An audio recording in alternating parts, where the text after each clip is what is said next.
Pablo Neruda es reconocido como un poeta principal de la literatura universal. Pero, ¿cómo este humilde muchacho de Temuco llegó a convertirse en uno de los poetas más traducidos de la historia y uno de los personajes más importantes de la cultura del siglo XX?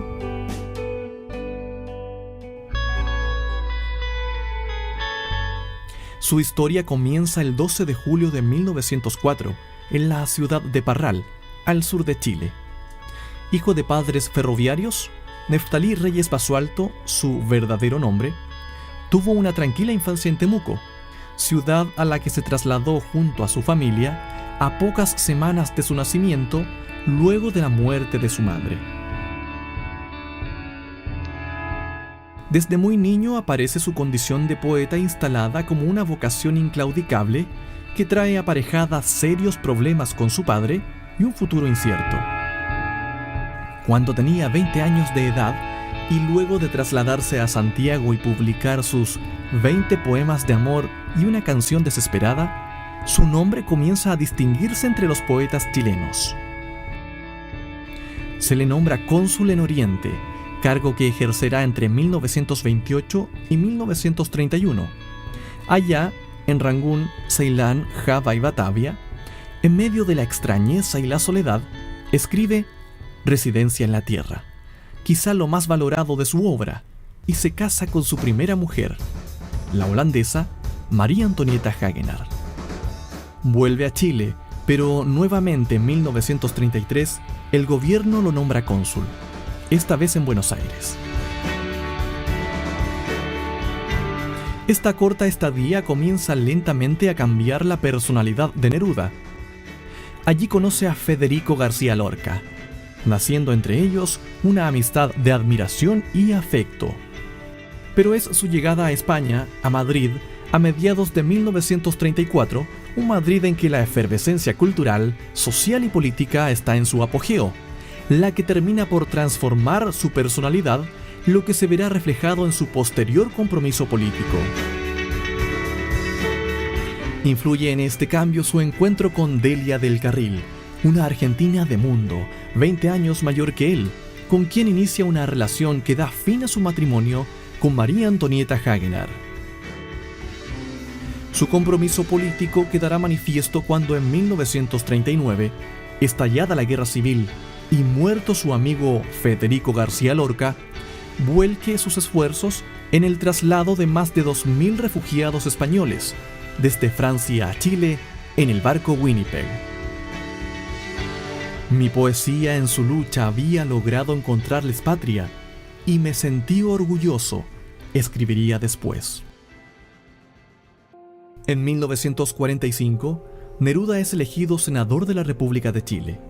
Luego, en 1948, es desaforado y se inicia una persecución política en su contra. El poeta permanece clandestino y fugitivo para reaparecer sorpresivamente en París en 1949 para el Congreso Internacional de la Paz. Es el momento en que la figura de Neruda tomará un carácter internacional. Viaja a México y publica Canto General, en edición ilustrada por David Alfaro Siqueiros y Diego Rivera. Allí se reencuentra con Matilde Urrutia, con quien había tenido un fugaz romance en Santiago. Neruda regresa a Chile en 1952 y en febrero de 1955 se separa de Delia del Carril. Se va a vivir a La Chascona, su casa de Santiago, y comienzan con Matilde una relación formal que durará hasta la muerte del poeta 18 años después.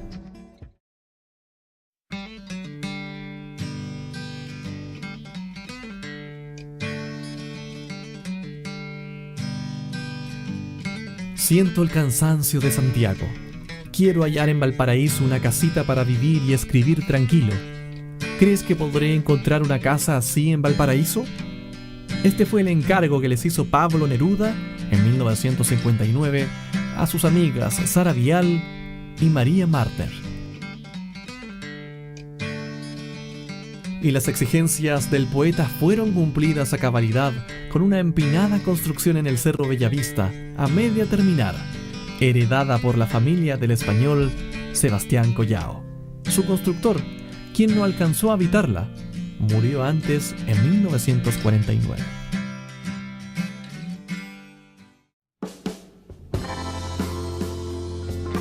Desde entonces, la casa que reproducía la condición disparatada de Valparaíso que tanto le gustaba a Neruda permaneció deshabitada.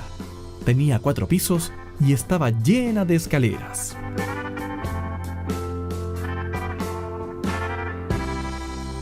Aunque se enamoró de la casa, el poeta la encontró muy grande y convenció a un matrimonio amigo de que la compraran a medias. Ellos eran el doctor Francisco Velasco y María Marner, una original escultora que hizo la magnífica chimenea de piedras en la casa de Isla Negra. Neruda le encargó muchos trabajos para sus casas, pues admiraba a esta artista de la piedra que realizó también el mural que se encuentra en la subida de la escalera del primer piso, basado en un mapa de la Patagonia.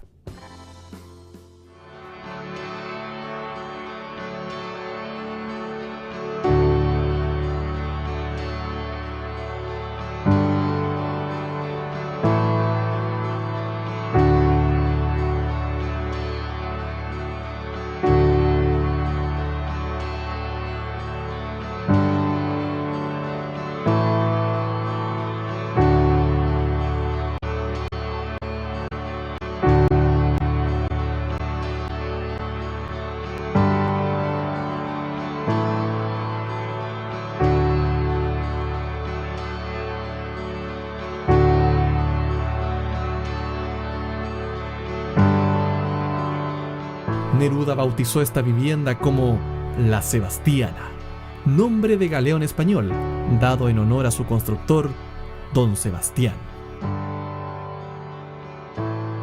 3 años demoró el poeta en terminar la casa inconclusa y en alajarla. La decoró con numerosas fotografías del antiguo Valparaíso y un gran retrato de Walt Whitman. Un obrero que trabajaba allí le preguntó: ¿es su padre? Sí, en la poesía, fue la respuesta de Pablo Neruda. La casa se inauguró el 18 de septiembre de 1961 con una fiesta memorable. Neruda leyó para todos su poema A la Sebastiana, en el que cuenta cómo construyó la casa. La hice primero de aire. Luego subí en el aire la bandera y la dejé colgada del firmamento, de la estrella, de la claridad y de la oscuridad.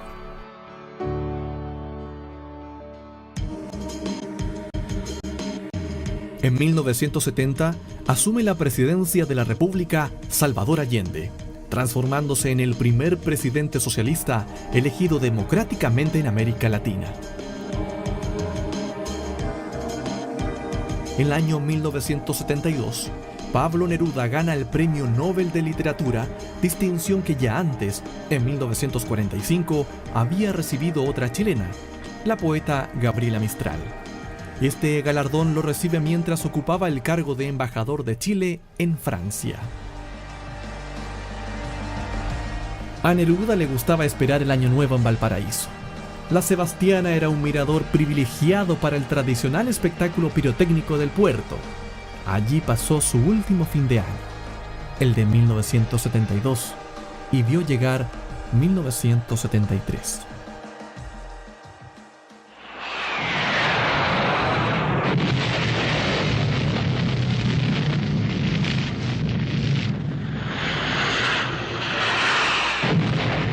El 11 de septiembre, el golpe militar de las Fuerzas Armadas cambia el destino de Chile para siempre.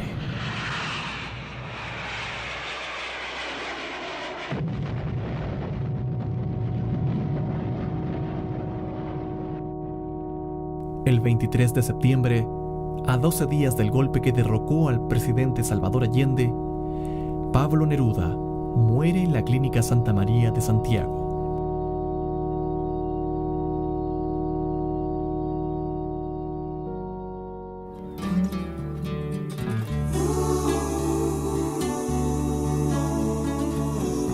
Poco después de sus funerales, Matilde Urrutia recibió la llamada telefónica de unos amigos.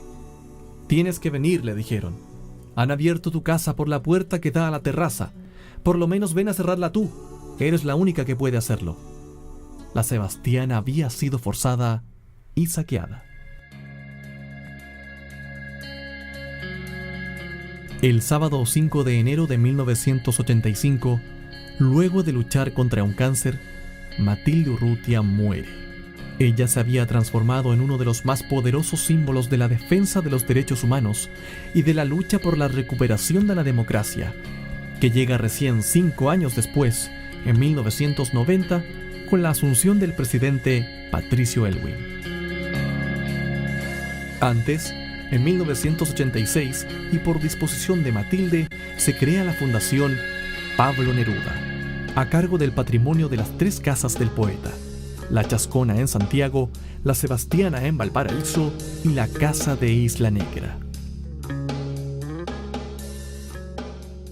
Después de la recuperación de la democracia en Chile, la Fundación Pablo Neruda comenzó los trabajos de reconstrucción de la Sebastiana, con el apoyo de Telefónica de España. En diciembre de 1991 se inaugura la Casa Museo, destinada a difundir la vida y obra del poeta.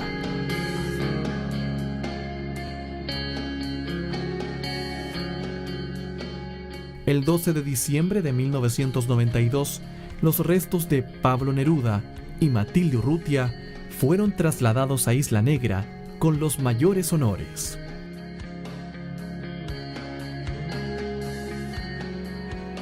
Luego, en 1997 se abrió el Centro Cultural La Sebastiana y para el año 2010 se inauguró la Biblioteca de Poesía Chilena.